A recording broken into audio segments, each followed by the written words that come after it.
ناظرین آداب، میں مدثر احمد انقلاب نیوز کی خاص پیشکش کے ساتھ آپ کے سامنے پیش ہوا ہوں۔ ناظرین، گزشتہ کچھ مہینوں سے بھارت کے مسلمانوں میں ایک شدید بے چینی دیکھی جا رہی ہے، اور یہ بے چینی وقف ایکٹ کی تبدیلی کو لے کر ہے۔ بھارت کے مسلمان نہیں چاہ رہے ہیں کہ جو وقف ایکٹ ہے وہ اسے تبدیل کیا جائے، جس طرح سے پہلے سے سلسلہ چلتا آ رہا ہے اسی ایکٹ کو بحال رکھا جائے، لیکن مرکزی حکومت پوری کوشش میں لگی ہوئی ہے کہ کسی نہ کسی طرح سے نئے وقف ایکٹ کو جاری کیا جائے، اور اس ایکٹ کے تحت جو بھی املاک، جو بھی اوقافی ادارے ہیں، جو بھی پراپرٹیز ہیں، اسے اپنے قبضے میں لے کر حکومت اپنی پسند کے مطابق اپنے منمانی کے تحت اس اوقافی پراپرٹیز کو استعمال کرے۔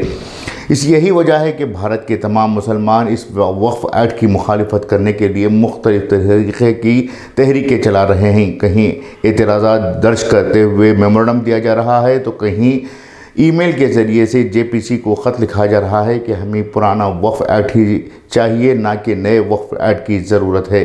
کئی علاقوں میں وقف ایکٹ کی تبدیلی کے تعلق سے بیداری مہم چلائی جا رہی ہیں، اور مسلمانوں کے جتنے بھی علماء ہیں، جتنے بھی عمائدین ہیں، مسلم سیاستدان ہیں، یا پھر جو سیکولر طاقتیں ہیں، وہ پوری طرح سے کوشش کر رہے ہیں کہ نئے وقف ایکٹ کو کسی بھی حال میں جاری نہ کیا جائے، نافذ نہ کیا جائے۔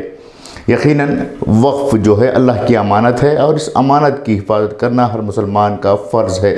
اسی وجہ سے مسلمان وقف کو لے کر بہت ہی پریشان ہیں، لیکن یہاں کچھ سوالات ایسے بھی ہیں جو اس وقت اٹھانا نامناسب ہے، لیکن سرسری طور پر ہم آپ کو بتانا چاہیں گے کہ کس طرح سے آزادی کے بعد سے بھارت میں مسلمانوں نے اوقافی اداروں کو، وقف پراپرٹیز کو چیل کووں کی طرح نچوڑ کر استعمال کیا ہے۔ کئی سیاستدان، کئی مسلم ذمہ داران، کئی علماء تک وقف پر ناجائز قبضہ جمائے بیٹھے ہوئے ہیں۔ یہی وجہ ہے، ہو سکتا ہے کہ بھارت کی حکومت ان تمام معاملات کو دیکھتے ہوئے وقف بورڈ یا پھر وقف املاک کو اپنے ماتحت کرنے کی کوشش میں لگی ہوئی ہے۔ یہ بات ایک طرف، تو دوسری طرف مسلمانوں کے سامنے ایک اور اہم پیچیدہ مسئلہ ہے، وہ مسئلہ ہے توہین رسالت کے تعلق سے۔ توہین رسالت کے تعلق سے گزشتہ کئی مہینوں سے، کئی سالوں سے مسلسل اضافہ ہو رہا ہے۔ ہر کوئی شر پسند، شدت پسند آ کر نبی کریم صلی اللہ علیہ وسلم کی توہین کر چلا جاتا ہے، اور اس کے خلاف مسلمان صرف میمورنڈم دیتے ہیں یا پھر تھوڑے بہت مقدمات درج کرنے کے لیے پہل کرتے ہیں۔ لیکن سوال یہ ہے کہ کیا واقعی میں مسلمانوں کے نزدیک توہین رسالت کا یہ معاملات جو پیش آ رہے ہیں وہ اتنے سمپل سے ہو چکے ہیں کہ مسلمانوں کی جو ذمہ داران ہیں وہ ایک اخباری بیان دے کر یا پھر کنڈیم کا ایک لیٹر جاری کرتے ہوئے اپنے نبی کریم صلی اللہ علیہ وسلم کی توہین کے خلاف آواز اٹھا رہے ہیں؟ جس طرح سے مسلمانوں کے لیڈرز ہیں، وہ لیڈرز اس معاملے کو، توہین رسالت کے معاملے کو لے کر بہت ہی سخت رویہ اختیار نہیں کر رہے ہیں، جس کی وجہ سے مسلسل ہر کوئی جو شر پسند ہے وہ نبی کریم صلی اللہ علیہ وسلم کی شان میں گستاخیاں کر رہا ہے، توہین کر رہا ہے۔ اگر کسی مندر کے خلاف، کسی مذہب کے خلاف کوئی غلط سلط کہہ دے، خاص طور سے مسلمان کہہ دے، تو ان کے گھروں پر بلڈوزر چلنے لگتے ہیں۔ وہیں جبکہ نبی کریم صلی اللہ علیہ وسلم جو مسلمانوں کے